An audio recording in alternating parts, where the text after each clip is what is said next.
지난 2017년 3월 세상에 충격을 몰아넣었던 희대의 사건이 발생했습니다.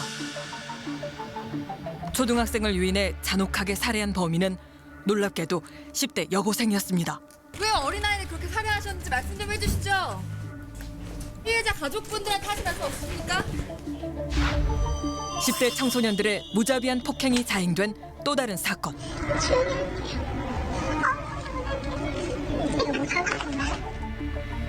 날로 잔혹하고 흉포화되고 있는 10대들의 범죄. 원통형 미끄럼틀이에요. 뭐 안 보이는 곳에다 넣어서 위협을 하고 기절시키고. 왜 10대들은 이런 행동을 서슴지 않고 하는 걸까? 저희 아들이 성폭력 피해자가 됐고요. 도를 넘은 10대들의 일탈, 그리고 그 속에서 고통받는 또래의 피해자들. 사회만의 하늘나라로 갔습니다.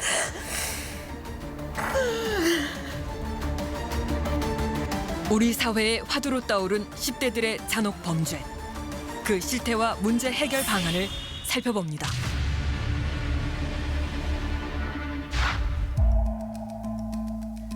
또다시 10대들에 의한 범죄 사건이 발생했습니다. 이번에는 무슨 일이 일어난 걸까? 안녕하세요. 네, KBS의 제보자들 중에서 나왔습니다. 들어오시면 피해자의 부모를 만나 자세한 이야기를 들어보았습니다. 저희 아들이 성폭력으로 인해서 피해자가 됐고요. 예. 성폭력은 언제부터 있었다는 겁니까? 6월 10일 정도부터 예. 진행이 됐다고 보시면 될 것 같아요. 기숙사 학교이기 때문에. 이 학교가 기숙사 학교. 네, 기숙사 학교입니다. 올해 6월 초부터 동급 남학생들로부터 성폭력에 시달렸다는 13살 어린 아들. 이 가해자 A, B라는 친구들이 저희 아들한테 섹스를 해봤냐, 자유행위를 해봤냐, 뭐 야동을 봤냐라고 하길래 저희 아들이 나는 그런 거 안 해봤다, 2차 성생이 아직 안 왔다 라고 표현을 했더니 섹스는 이런 거야. 누워있는 아들 위로 올라와서 성적 그 포즈를 취했대요. 같은 방을 쓰던 동급생들과 그 친구들이 밤마다 성민군을 괴롭힌 겁니다. 등교한 날부터 약 일주일가량 매일 밤 일어난 성폭행. 엄마, 나 무서운 얘기 할 게 있어.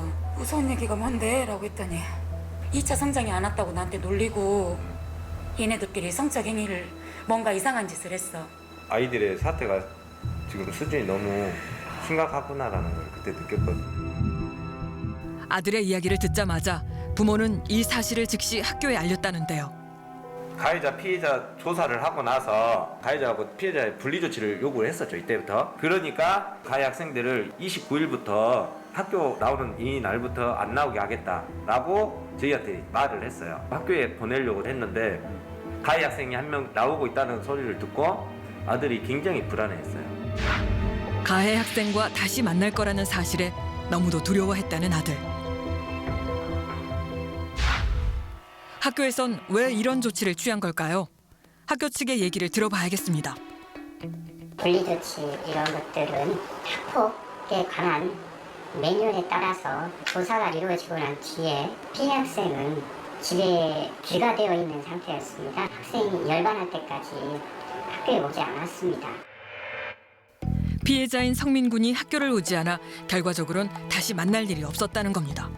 학폭 같은 경우에는 또 가해자가 피해가 될 수 있고 피해자가 가해자가 될 수 있는 부분에서 그런 부분을 참고해서 하다 보니까 이렇게 된 것 같습니다. 성민군도 가해자일 수 있다는 걸까? 친구들을 만나보았는데요. 혹시 그 친구들이에요? 어릴 때부터 친하게 지냈던 친구들. 이 사건을 친구들은 어떻게 생각할까요? 성격은 좀 어땠어요? 순수하고 좀 착했어요. 욕하는 것도 싫어했고 순수한 친구였어요. 중1이 등교한 지 그 첫날 만에 모르는 애 앞에 그렇게 한 짓이 좀 대단 충격이었어요. 순수하고 착하기만 했던 친구 성민이. 나 그 중학교 합격했다고 할 때 엄청 좋아했는데 막 옆에서 중학교 막 하면서 그냥 막 놀리고 그랬는데 그냥 지금 생각해보니까 너무 미안하고 중학교 1학년 아들에게 이런 일이 일어날 줄은 부모는 상상도 못했을 겁니다. 그런데 가해자 학생 아이 엄마 중에 한 분이 이렇게 연락이 왔어요. 예. 가 우리 부부에게 말한 내용을 들었을 때는 이 시기에 아이들이 그럴 수 있지 않나라고 생각했는데 오늘 보니 싫었겠다. 놀라고 힘들었겠다. 사건을 인정하며 미안함이 담긴 메시지를 보낸 한 가해자 부모. 자기도 마음이 아프다고 해놓고 저희를 막 고소하셨어요. 딱 고소하셨어요? 네. 또 이 아이를 스쳤다. 한 학생의 주장으로 학교의 조치도 달라졌답니다. 학폭위를 6월 7월 9일 날 했는데요. 유보 상태가 난 거예요. 가해자는 피해자의 진술과 상이하기 때문에 유보 상태를 다 내려버린 거예요. 가해자들에 대한 징계가 유보되었다는 사실을 알고 아들은 너무도 힘들어했다는데요. 이 아이의 모습 중에 하나는 행동이 불안한 행동이 계속 보여요. 엄마 있잖아, 엄마 있잖아. 어디 안 갈 거지, 잠 안 잘 거지. 막 이런 말을 계속 했어요. 그리고 29일 날도 갑자기 복통을 일으키면서 일어나질 못하더라고요. 갑작스러운 복통을 호소하며 중환자실에 입원한 아들. 병명은 급성 췌장염이었는데요. 스트레스 외엔 그 어떤 원인도 발견되지 않았습니다. 엄마 울지 않고 막 꿋꿋하게 있다 지금. 너 움직이지 말고 듣기만 해. 너 버텨야 돼. 이겨내야 돼. 씩씩하게. 곁에 엄마랑 아빠랑 있으니까 걱정하지 마. 하지만 이 모습이 마지막 모습이 되었습니다. 엄마 아빠 소리도 못 듣고 인사도 못 했는데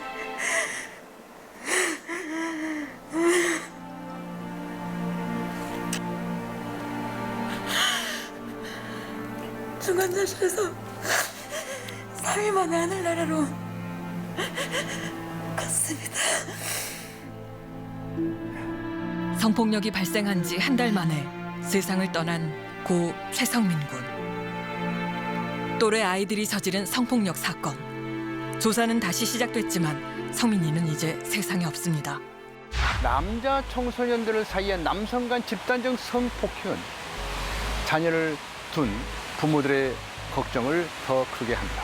사실 10대 청소년 간에 이루어지는 폭력 사건은 어제 오늘의 일이 아닙니다. 다만 그 양상이 점점 더 조직화되고 잔혹해진다는 것입니다. 10대 청소년들의 폭력 사건 좀 더 자세히 살펴보도록 하겠습니다. 10대들의 잔혹 범죄. 제보자들에서는 지난해 광주 원룸 집단 폭행 사망 사건을 취재했었는데요. 특별히 제보를 해야 할 게 있다고 그랬는데 어떤 내용입니까? 얼굴이 많이 붉은 상태고 왼쪽 귀가 지금 혈관이 터질 거 마냥 아예 피가 꽉 차가지고 여기 부어있고 이쪽 귀가 형태를 알아볼 수 없을 정도로 피멍이 많이 들어있고 폭행에 의한 사망이라고 말하더라고요. 한 원룸에서 싸늘한 주검으로 발견된 고 김도현 군은 당시 18의 꽃다운 나이였습니다. 그런데 그가 발견된 방 안은 온통 어지럽혀져 있었다는데요.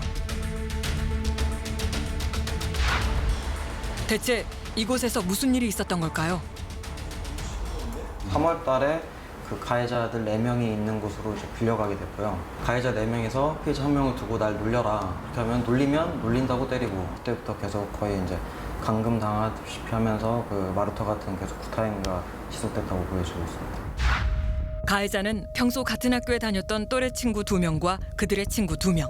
이들은 수시로 괴롭혔습니다. 폭행의 정도가 뭐 저희가 생각하는 뭐 친구끼리 주먹으로 치고 뭐 이런 정도가 아니고 진공 청소기의 쇠 파이프라든지 아니면 그 목발 짚는 그 쇠로 된 철제 그게 다 휘어지고 부셔질 때까지 하루에 뭐 100대 이상씩 구타를 한 과정이 있었고. 도구까지 이용한 잔혹했던 폭력. 사건 현장에서 발견된 휘어진 철제 목발이 폭행의 정도를 말해줍니다. 게다가 피해자에게 물고문까지 하며 괴롭혔던 가해자들. 부검 결과를 보면 항문 파열이라든지 그다음 결국은 그런 온몸의 괴사 그래서 실제 사망한 5월 9일 날에 폭행이 없었더라도 아마 이 피해자는 사망했을 것이라는 뭐 전문가 의견도 있고요. 지속적이고 무자비한 폭행으로 결국 사망한 고 김도현 군. 그의 몸에 남은 상처는 바로 가해자들의 범행 기록입니다. 갑자기 동생에게 발생한 끔찍한 일. 인공눈 사람으로서는 할 수 없는 그런 짓들을 해놨다는 것 자체에 저는 이제 너무 충격해서 말도 못하고 가족들끼리도. 사건이 일어난 지난해 6월 8일 저녁 8시경. 혼자 원룸으로 들어가는 도현군. 뒤이어 같은 원룸으로 들어가는 4명의 가해자들이 보입니다. 이 시각 이후 방 안에서 끔찍한 일이 발생한 건데요. 9일날 동생을 또 폭행을 하다가 숨을 안 쉬었다고 하더라고요. 아무 걸 움직이지도 않았고 동생을 그 원룸에 버리고 도망을 갔다가 가해자들이 나온 것은 다음 날 새벽 4시경. 이때 이들은 폭행으로 숨진 피해자를 확인하고도 원룸에 그냥 방치한 채 현장을 빠져나온 겁니다. 도현군이 발견된 당시는 어떤 모습이었을까? 극자가 방 안에 이렇게 누워 있었습니다. 그리고 상체는 벗겨져 있었고요. 많이 맞았다는 좀 그런 추정을 했었습니다. 저희가 갔을 때는 이제 사후 강직이 됐었고 개인적인 소견으로는 하루 이상은 좀 됐을 거라고 판단을 했습니다. 도망간 가해자들은 결국 경찰에 잡혔는데요. 피의자들 중 일부는 이렇게 때리다가는 얘가 죽을 수도 있겠구나 생각을 하고도 때렸다고 이렇게 진술이 나와서 진술 조서에 나옵니까? 예, 저희들이 자백을 했습니다. 이게 죽을지도 혹시 모르겠다라고 생각했다고요? 예. 그러면 살인죄가 되는 거죠. 그렇죠. 그래서 저희들이 살인죄 의율해서 기소기도 송치를 했습니다. 살인 혐의 인정합니까? 피해자에게 미안하지 않습니까? 살인 혐의 인정하시나요? 고개를 숙인 채 묵묵부답인 가해자들. 이들은 살인죄로 최고 20년까지 형량을 받았는데요. 2심에선 감형이 되었습니다. 청소년의 경우 최고 형량은 20년. 이를 높여야 한다는 의견도 있지만 문제는 10대들의 범죄 양상이랍니다. 요즘뿐만이 아니고 그 청소년 범죄의 가장 큰 특성이 혼자서 하지 않고 집단화의 경향인 거죠. 나에 대한 가치와 존중심을 나 혼자서는 인정이 안 되는 거죠. 주변에 그 누가 있어야 됩니다. 그래야 소위 말 폭력적 문화를 내가 더 선도한다. 이게 왜곡된 가치관이지만 주변에 응원해주는 사람이 누가 있고 그러면 나의 손상된 자긍심이 그런 거에 의해서 회복이 되는 거죠. 누군가에게 인정받고 싶은 왜곡된 가치관에 의한 범죄. 2017년 발생한 인천 초등학생 살인 유기 사건도 그런 경우인데요. 초등학생을 유괴해 끔찍하게 살해하고 시신을 훼손한 고등학생 박모양. 왜 어린아이를 그렇게 살해하셨는지 말씀 좀 해주시죠. 피해자 가족분들한테 하신 말씀 없으십니까? 그녀에겐 공모자가 있었습니다. 2017년 발생한 부산 여중생 집단 폭행 사건 또한 세간의 화제가 되었는데요. 또래 여학생을 집단 폭행한 여중생들이 폭행 후 여중생의 무릎을 꿇려 사진까지 찍는 등 잔인함을 보였습니다. 잔혹한 범죄가 또 발생했다고 해서 피해자를 찾았습니다. 안녕하세요. 네, KBS 지부자들 TV에서 나왔습니다. 이쪽으로 오시면. 안녕하세요. 안녕하세요. 네. 대체 무슨 일이 있었던 걸까? 동생이 4월 23일에 집단 폭행을 당했어요. 기절시키는 이제 고문 행위를 3-4차례 당하고. 고문과도 같았다는 집단 폭행. 좀 더 이야기를 들어봐야겠습니다. 애 보고 계속 어디냐고 수차례 막 전화해가지고 그 다른 이제 중학생 애들을 미리 배치를 시켜놔서 얘가 다니는 길목에 배치를 시켜놔서 팔짱을 끼고 끌고 간 거예요. 2명이 이렇게 양옆으로 해서. CCTV 많은 장면 찍히지 않는데 지금 보면 이렇게 막 질질 끌려가는 장면. 끌려가네요? 네. 피해자를 보자 헤드럭을 걸어 어딘가로 끌고 가는 가해자들. 가면서도 계속 때립니다. 네, 지금 끌고 오고 있고요. 탁 밀쳐넣었어요, 방금. 그러니까 이런 식으로 이게 원통형 미끄럼틀이에요. 그러니까 원통형 미끄럼틀 같이 뭐 안 보이는 곳에다 넣어서 위협을 하고 또 이게 지금 다 놀이기구거든요, 이쪽이. 놀이기구 안쪽으로 들어가서 기절시키고 또 후에는 이쪽 벽면으로 붙어가지고 뭐 기절시키고 이런 식으로 이미 다 위치를 애들이 다 CCTV가 왜냐면 커다랗게 있으니까 다 눈으로 육안으로 하게 되거든요. 그러니까 안 보이는 곳만 이렇게 골라서 범행을 했죠. 많은 아이들이 모여 노는 것처럼 보이지만 그 사이 피해 학생이 보입니다. 가해자들은 미끄럼틀 원통 안쪽이나 벽 등 CCTV의 사각지대에서 집단 폭행을 가했는데요. 폭행엔 일부러 기절시키는 기절놀이도 포함됐습니다.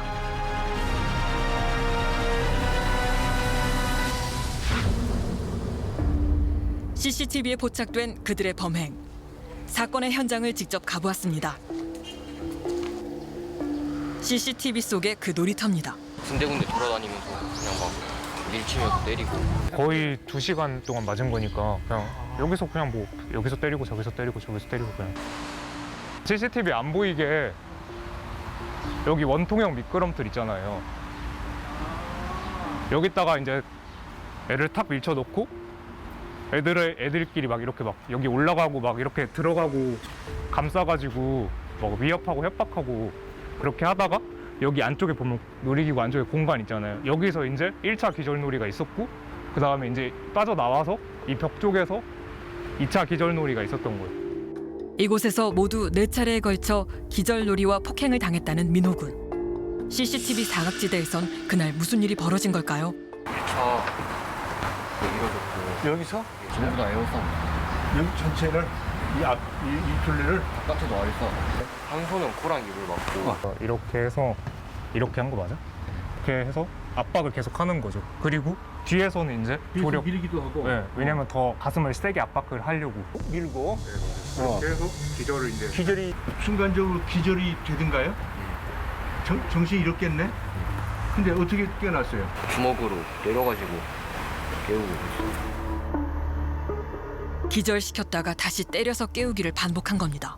여기 이후에는 뭐 도망갈 시간 몇초 준다고 해서 이렇게 뛰어갔죠. 그 할머니 쪽. 가지고 놀다가 자기네들도 이제 오래 폭행하고 질렸으니까 이제 그냥 보내준 거죠. 민호군은 그들에게서 풀려난 순간 무슨 생각을 했을까? 도망가다가 잡혀가지고 그냥 더 맞을 수도 있겠다는 그런 생각도 들었어요. 몸에 남은 그날의 폭행 흔적. 잔혹한 폭행은 여러 상처를 남겼는데요. 몸의 상처도 문제지만 더 큰 문제는 마음에 남은 외상일 것입니다. 그날 기절놀이와 폭행을 당하며 민호는 어떤 마음이 들었을까요? 애가 계속 보내달라고 하니까 뭐 담뱃불로 몸을 지지게 좀 보내준다 그런 식으로 협박하고. 너무 무섭지 않았어요? 그냥 부스러웠고 이렇게 하다가 죽을 수도 있겠다. 얘가 계속 이렇게 자면서도 막 엄청 이렇게 막 뭐 힘들어해요. 자는데 막 꿈에서도 막 보이는가. 그래서 안 되겠다 싶어서 신경정신과를 데리고 왔어요. 그 신경정신과에서 원장님하고 얘기를 하니까 원장님이 애가 지금 충격을 너무 많이 받아서 당분간은 치료가 좀 필요하겠다고 지금 현재까지도 다니고 있어요. 민호군을 향한 집단 폭행. 그런데 이들의 폭행이 처음이 아니라는데요. 4월 23일에 폭행을 했던 애들이랑 어차피 다 똑같은 학생들이에요.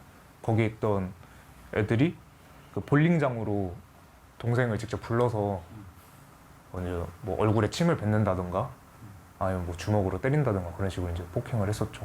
지나가는 사람이 신고를 했대요. 근데 파출소에서도 그냥 와가지고 그러면서 그냥 화해하라고 하고 그냥 갔어요. 어머니라든 형이라든 왜 그때 얘기할 생각을 못했던 거예요?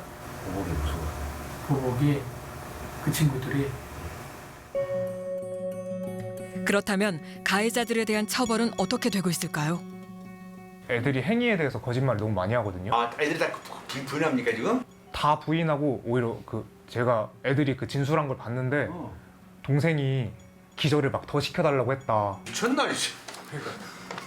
기절을 더 시켜달라고 해서 미친 줄 알았다. 실질적으로 미친 거 아니냐라고 생각을 했었다. 뭐 그런 식으로 진술을 한 기록이 있거든요.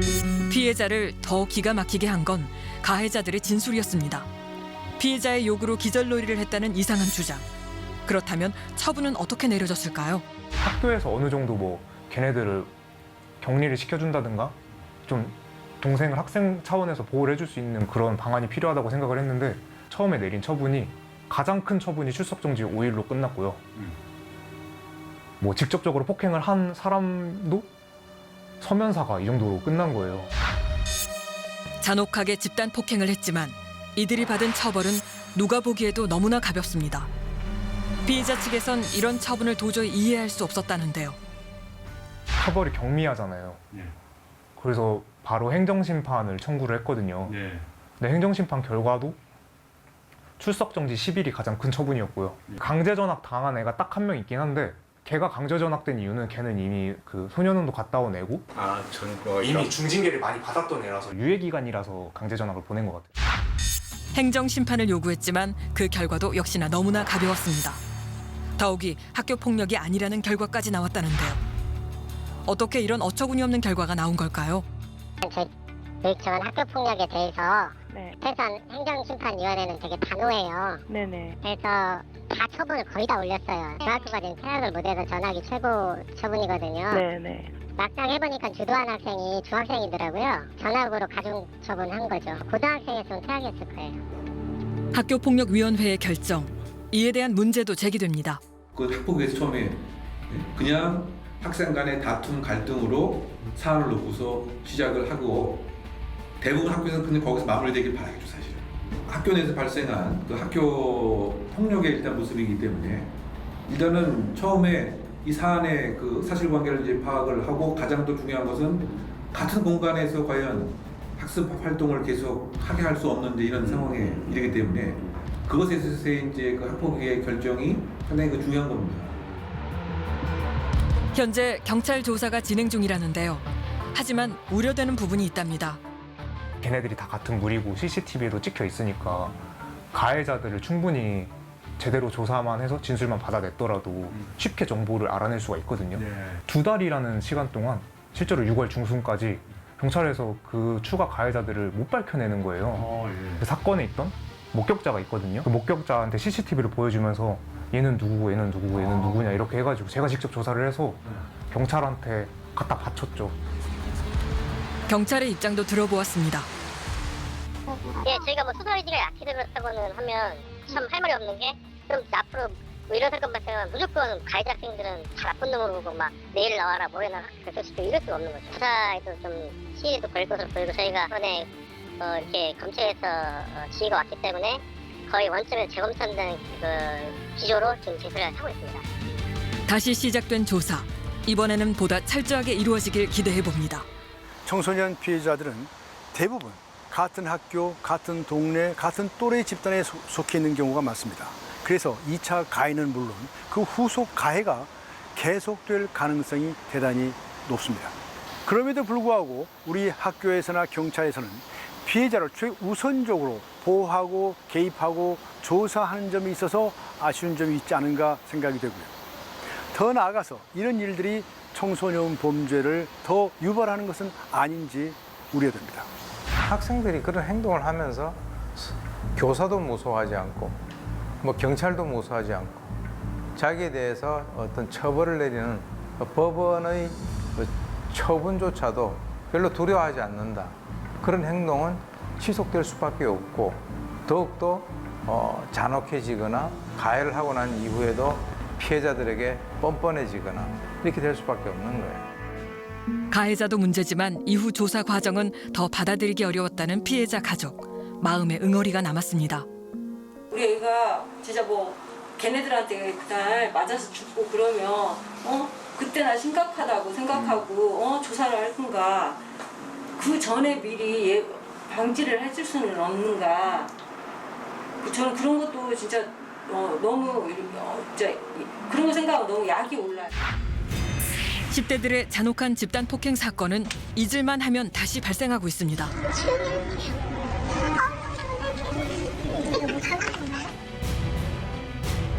때론 그냥 보기만 했다는 이유로, 때론 전화를 받지 않았다는 이유로 무차별한 폭행이 발생합니다. 폭행당하는 피해자를 촬영하는 것은 다반사. 그리고 피해자를 조롱하며 죄의식도 느끼지 않는 등 잔혹함은 도를 넘고 있습니다. 우유 3방울 때문에 집단 폭행을 당했다는 또 다른 사건. 대체 무슨 일이 있었던 걸까? 이 일로 피해자 가족은 너무도 힘든 나날을 보내고 있다는데요. 피해자 아버지를 만났습니다. 아드님께서 무슨 폭행 사고를 당했다고 얘기 들었어요? 네, 이게 작년 9월에 있었던 일이거든요. 아이가 동급생하고 선후배들한테 집단 폭행 당한 거고요. 아이를 공원 벤치 같은 데를 불러가지고 물가 같은 게 여러 개가 이렇게 놓여져 있었는데 그걸 이제 밟게 되는 게 만들어 놓고 밟아가지고 물 방울이 이제 튀었다는 이유로 이제 폭행을 한 거고요. 피해자의 몸에 남은 그날의 잔혹했던 폭력의 흔적. 중학생 어린 아들에게 일어난 일은 너무도 가혹했습니다. 저녁에 이제 8시부터 이제 폭행이 시작돼서 그 다음날 아침 6시까지 폭행을 한 거죠. 무려 10시간에 걸친 집단 폭행. 주차장 뒤쪽이요. 저 안쪽에, 주차장 안쪽에 그래서 1차로 폭행을 당했고요. 최초의 폭행은 후미진 주차장에서 일어났습니다. 이곳에서 동네 또래 아이들에게 마구잡이 폭행을 당했다는 아들. 그러고 나서 이쪽으로 이동을 해서 일로에서 이렇게 올라가면 건물 이렇게 있고요. 이 건물 2층 화장실에서 이제 1시간 정도 이제 집단 폭행을 당한 거고. 다음 폭행 장소는 건물 화장실. 밤 늦은 시각 모두가 퇴근한 건물 화장실은 인적이 없어 누구에게도 도움을 청할 수 없었을 겁니다. 이곳에서 약 1시간가량 폭행이 이어졌습니다. 그리고 화장실에 한쪽에 구석에 몰아놓고 못 도망가게 문을 한 놈이 막고 나머지 아이들이 그렇게 폭행을 했다고 하더라고요. 맨 마지막에는 이제 교회 옥상으로 데리고 올라간 거예요. 옥상에서가 제일 심했죠. 아이를 거기 의자에 앉혀놓고 끈으로 이제 손발을 다 묶고요. 좀 더 은밀한 장소에 끌고 가서 폭행은 더 잔인해졌습니다. 실제 고문과도 같은 폭행을 가한 가해자들. 이 모습을 촬영까지 했답니다. 나중에는 얼굴에다가 수화기 분말가루 있잖아요. 그거를 한 통을 다 뿌렸어요. 심지어 분말 소화기까지 발사했답니다. 이게 하루 만에 다? 예, 하루 만에 일어나신 거예요. 이 일로 인해서 아이가 향후에 10년을 될지 20년이 될지 치료 기간이 입원을 해야 된다고 하셔가지고 소아정신과에 밀폐병동에 4개월 동안 입원을 했어요. 집단 폭행으로 인해 몸과 마음을 모두 다친 김영훈 군. 골절과 뇌진탕 등 심각한 상해를 입었는데 더 큰 문제는 앞으로 20년 이상 정신과 치료를 받아야 하는 겁니다. 빌라서고 치료 나겠었는데 여기 보시면 병원 입원한 경로인데 1,500만 원이에요. 며칠? 한 달이요. 급하게 수술과 입원이 이루어졌고 4개월 동안 총 6천만 원 가량의 병원비가 나왔다는데요. 근데 4개월 입원했었어요. 엄청난 돈이 들어갔어요. 아이가 처음 다쳤을 때 도움을 받고자 여기저기 많이 했지만 이게 도움을 못 받았어요. 어쩔 수 없이 이제 사채를 빌려서 쓰기도 하고 해서 그런 것 때문에 이제 생활고에 많이 시달렸어요. 아들을 지키지 못했다는 죄책감과 경제적 고통으로 아버지마저 정신과 치료를 받기 시작했다는데요. 왜 모든 고통은 온전히 피해자의 몫으로 남아야 하는 걸까요? 저희들이 만난 범죄 피해 청소년들은 한결같이 정신적인 고통을 겪고 있었습니다. 기본적으로 우울과 불안, 그리고 수치심, 죄책감. 피해 청소년 입장에서는 어떤 처벌도 받지 않고 있는 그 가해 청소년들을 봤을 때 보복이 두려워서 불안에 떨어야 했으며 심지어 이사를 가고 전학을 가는 일까지 있었습니다. 범죄 피해 청소년들에 대한 보호, 범죄 가해 청소년들에 대한 처벌, 보호와 처벌이 제대로 이루어지는 방안이 마련되어야겠습니다. 갈수록 심각해지는 청소년 범죄. 문제는 강력 범죄의 비중이 점점 더 높아지고 있다는 사실입니다.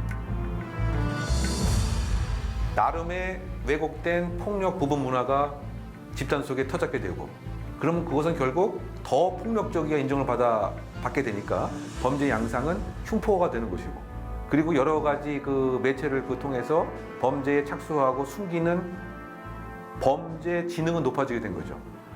그러니까 이거 어떻게 보면 세 가지 고리가 흉포화, 집단화, 지능화라고 하는 것이 지금 청소년 현대 그 범죄의 특징으로 이렇게 매겨지게 된 것 같습니다. 우리가 지난해 취재했던 한 사건에서도 청소년 범죄의 특징이 잘 드러납니다. 네, 안녕하세요 아버님. 저 KBS 제보자들에서 나왔습니다. 2018년 발생한 여고생 성폭행 사망 사건. 7시인가 6시인가 전화가 왔어요. 형사님이 사망해서 발견됐는데 와서 한번 확인해보라고 하더라고요. 울면서 제가 갔었죠. 가니까 진짜 죽어있더라고요. 당시 딸의 나이는 고작 16살이었습니다. 아침에 밝게 인사하고 나갔던 딸이 주검이 되어 돌아온 그날 무슨 일이 있었던 걸까요? 하고 술을 5병인가 사갖고 가서 사건 당일 새벽 2시경 모텔에 두 남학생과 함께 들어간 지연 양. 두 남학생은 평소 알고 지낸 사이였습니다. 게임 내켜갖고 주문 술을 먹이기로 한 잔씩 먹기로 했는데 자기들은 안 먹고 버리고 저희 딸만 마셔본 거예요. 일부러 술을 먹이기 위해 게임을 제안한 두 남학생. 이들은 처음부터 계획적이었습니다. 결국 술에 취해 쓰러진 지연 양. 그래갖고 쓰러진 상태에 있는데 들이 옷 다 벗기고 간거 안 하고 그렇게 하더라고요, 형사들이. 만취해 쓰러진 지연 양을 성폭행한 가해자들. 이들은 범행 후 모텔방에 지연 양을 홀로 둔 채 유유히 빠져나갑니다. 그리고 그날 오후 4시경 모텔방에서 싸늘한 주검으로 발견된 고 최지현 양. 그 나쁜 애들이 어디 있습니까? 나가리는 이러고 이쁜 우리 딸내미 애주게 들아 미치겠네.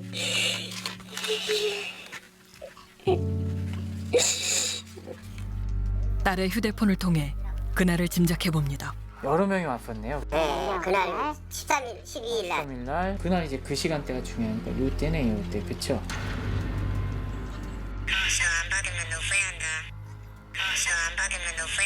너 안 나오면 죽인다는데 뭐해? 왜 안 나오냐? 후회한다. 막 그러네. 그런 식의 얘기를 계속 했던 것 같아요. 네, 형을 보니까. 당시 여러 통의 부재중 전화를 보면 일부러 피한 것으로 보이는데요.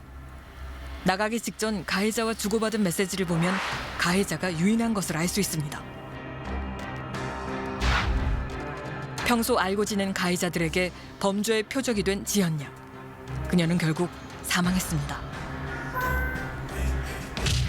사인은 급성 알코올 중독. 갑자기 많은 양의 술을 마셔 사망까지 이르게 된 겁니다. 그렇다면 가해자들은 그녀가 사망할 줄 알았을까요? 죽었는지 살았는지 확인 좀 해보라고. 죽었으면 버리고 오고 살았으면 챙겨서 나오라고 그랬는데. 아, 그렇게 했다고요? 충격적인 제보. 이 말은 사실일까? 전화를 해서 뭐라고 그랬나요? 언니가 연락이 안 돼가지고 가보라고 해서 제가 물어봤어요. 왜냐고. 근데 죽었을지도 모르니까 가서 확인 좀 해달라고 해서.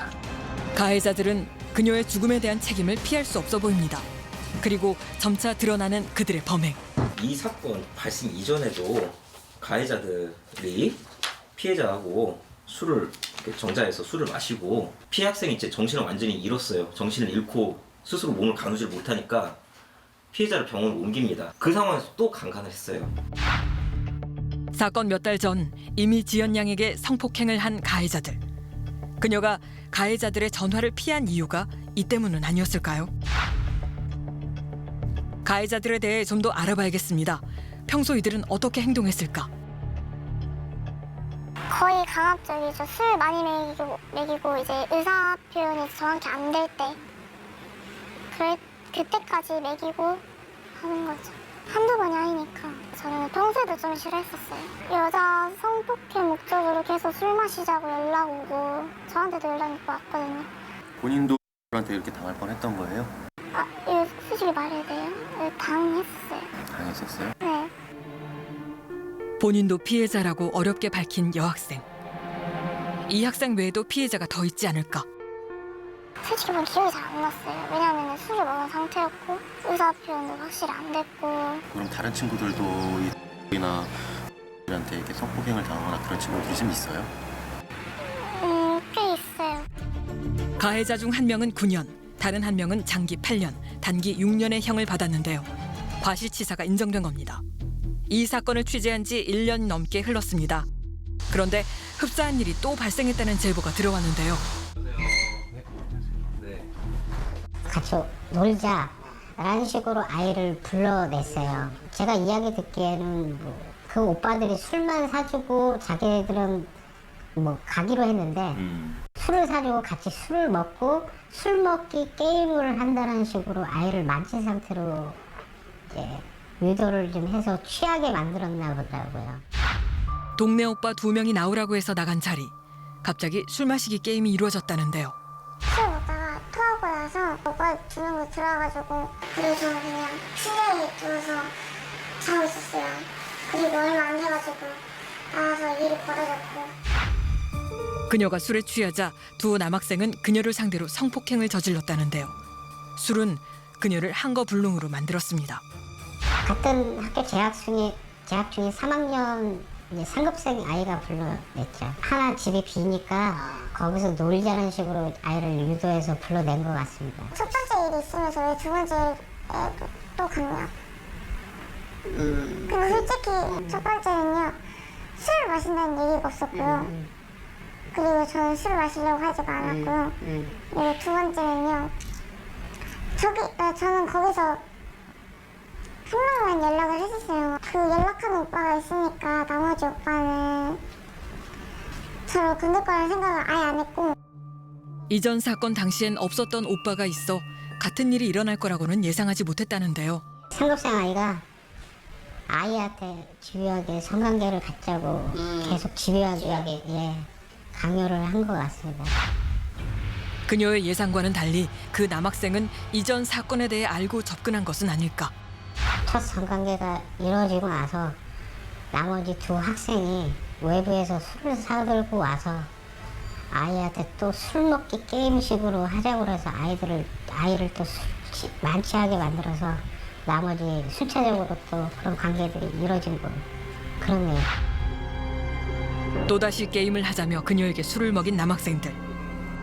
그녀는 결국 이들의 범행 대상이 됐습니다.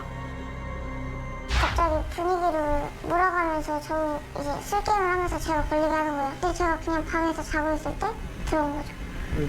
제가 취해서 자고 있을 때 들어와가지고 그냥 자기 혼자 자기가 그렇게 한 건데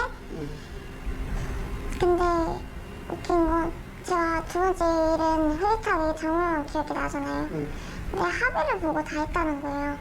그땐 진짜 기억이 안 나요. 엄청 흐릿흐릿하게 장면만 기억이 나는. 의식을 잃을 정도로 술을 먹인 남학생들. 그날 지혜 양에게 지울 수 없는 끔찍한 일이 벌어지고 말았습니다. 그 가해 학생 5명이 뭐 동네 뭐 연락하는 선후배 관계로 5명도 이 1차 사건이 있을 때와 2차 사건이 있었을 때 자기네끼리 어떻게 정황상으로 봤을 때는 충분하게 아이들끼리 저희 조카하고 이런 일이 있었다. 그리고 너희들도 어떻게 한번 해봐라라는 식으로 공유도 될 수 있는 부분도 충분하게 있는 가능성이죠. 그날 이후 그녀는 엄청난 용기를 내 그들을 신고하려 했다는데요. 해당 지구대를 찾아가니까 아이에게 그 지구대 근무하시는 분이 어떻게 왔냐고 아이한테 물어봐서 아이가 성폭행을 당했습니다 하고 이야기를 하니 아이한테 그 과정을 제가 들은 바로는 해당 여청계 팀장이 나와서 아이가 어떻게 그 과정이고 뭐 그 진술이고 한 내용을 듣고 나서 이거는 정식적으로 성폭행으로 인정이 안 되고 안 된다고요? 네. 거의 화관식으로 이루어진 거다. 아니면 적어도 합의한 거다. 네. 어떻게 피해 사실을 신고하려는 그녀에게 이런 말을 할 수 있었을까? 해당 경찰서의 이야기를 들어봤습니다. 아마 저희는 송치를 했어요.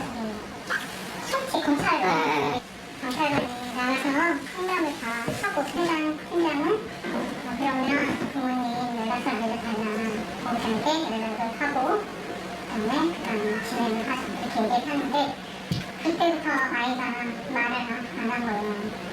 집에 알려줄까 걱정이 그래서 마음이 바뀌면 연락을 주거나라든지 그럴 수 있어요. 자세한 얘기는 못하고 아이가 술을 마시던 뒤에 의미스러운 일이 있었던 것 같은데 아이를 상대를 한번 얘기를 들어보세요. 이렇게 말씀을 하셨던 것 같아요. 솔직히 저는 그렇게 밝히고 싶진 않았어요.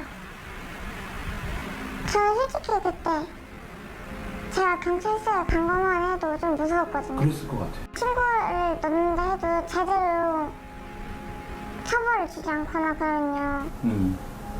그게 더 무서운 거예요. 제가 신고를 넣고 그랬는데 처벌을 제대로 하지 않으면 그러면 보복이 올까봐. 네, 그래가지고 그것 때문에 좀 무서웠던 게 있었어요. 그날 이후 더 힘든 시간에 놓인 지혜양. 사건이 알려지는 것도 가해자들의 보복도 모두 무서웠습니다. 여중생끼리 아이에 대해서 떠들고 다니는 걸 저희 아버지가 그걸 들으셨고요. 아이가 뭐 술 먹고 물러날 게 몇 명하고 이렇게 성관계를 맺었다. 와, 이게 소문난 거네. 네, 그렇게 해서 아버지가 알게 됐고. 가족들이 알게 된 후 열리게 된 학교폭력위원회. 학폭위가 열렸다고 6월 8일, 6월 초경에 저한테 안내 문자가 연락이 왔습니다. 조카하고 삼촌하고 나란히 앉아있는 상태에서 1차적인, 2차적인 피해가 입은 사실하고 그다음에 가해자 아이들이 어떻게 진술을 하고 있는 걸 10명의 성인들 위원이 앉아있는 데서 저하고 조카 앞에서 낭독을 하면서 이야기를 할 때 조카가 너무 수치심에 고개를 떨구는 모습을 보고 제가 화가 너무 났습니다. 규율은 맞지만 배려를 해야 되는 게 그런 상황이면 아이는 나가 있어야 돼요. 네, 아이가 있는 데서 읽으면 안 되지. 피해 학생에 대한 어떠한 배려도 없었다는 학교폭력위원회. 어른들이 질문하는 게 너무 좀 충격이 컸다 해야 되나? 처음에 싫다고 했으면서 왜 마지막엔 합의를 했냐면서 아니면 첫 번째 일이 있었는데 왜 두 번째 일을 갔냐면서 이런 식으로 많이 물었어요. 어른들의 질문은 2차 가해가 분명해 보이는데요. 해당 기관의 입장을 들어봐야겠습니다. 배우자들 팀에서 왔습니다.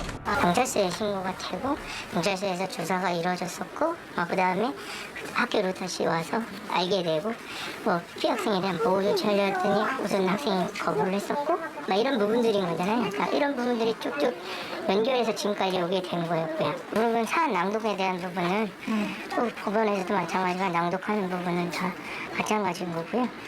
그 해왔던 그 방식대로 그냥 저희도 했던 거고 큰 그 안에 디테일하게 그 안에 막 와 이렇게 들어간 것도 아니고 있었던 그때 있었냐? 그런 일이 있었는지 없었는지 그 정도 주장하는 바가 이렇다? 이 정도 얘기를 하는 거지 현실적으로 그때 뭐 어떻게 들어가서 뭐 했으면 어떻게 이렇게 안 하는 거죠. 정말 이들의 말대로 조사 과정에 아무런 문제가 없는 걸까요? 예, 일반적인 그 법정 절차 같은 경우는 또 얼굴을 가려주는 뭐 칸막이를 한다든가 또는 녹음 자체를 변절해서 뭐 한다든가 직접적으로 듣지 않게 하는 다른 관련 없는 사람은 뭐 그렇게 할 수도 이제 있는 것인데 학폭위 자체도 이제는 좀 더 정교화해서 이런 사인들 더군다나 예민한 학생들의 프라이버시와 자아 정체감이 손상되지 않도록 개발하고 개선할 필요가 있는 거죠. 피해자 진술 조사 후 학교에선 어떤 조치가 취해진 걸까? 학생과에서 학폭위에 관한 진술 조사만 하고 그 이후에 어떤 조치도 이루어지지가 않은 상황으로 알고 있습니다. 놀랍게도 가해 학생들에게 조치 유보를 결정한 학폭위. 어떻게 이런 결정이 나온 걸까요? 가해자들은 모두 이 사건에 대해서 이제 피해자와 가늠한 사실에 대해서는 모두 인정하고 있습니다. 다만 그런 성적인 관계가 모두 피해자와 합의하에 이루어졌다고 그런 주장을 하고 있는 상태입니다. 포렌식에서 이제 가장 중요했던 것 중에 하나는 사건 이후에 가해자들이 피해자한테 사과하는 내용에 대한 것들이 담겨 있습니다. 과연 그 합의하에 이루어졌던 성관계라고 한다고 하면 굳이 그렇게 사과할 이유가 있을까? 이제 그런 게 있을 때 저희는 어떤 반증적인 그런 증거 자료로 제출한 상태였습니다. 문제가 불거지자 피해자 가족에게 보내온 가해 학생들과 그 부모의 문자. 여기엔 분명 잘못을 인정한 내용이 있습니다. 그런데 어떻게 합의된 관계라 주장하는 걸까? 저희 아이는 어쨌든 학생하고 합의하에 있어서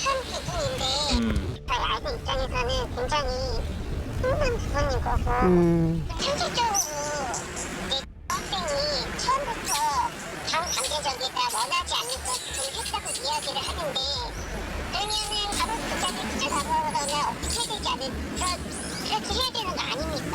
그 집에 있으면서 너무는 놀면 안 되는 그런 상황인데 성폭행 사건과 이후 벌어진 일들은 그녀를 정신적으로 힘들게 하고 있습니다.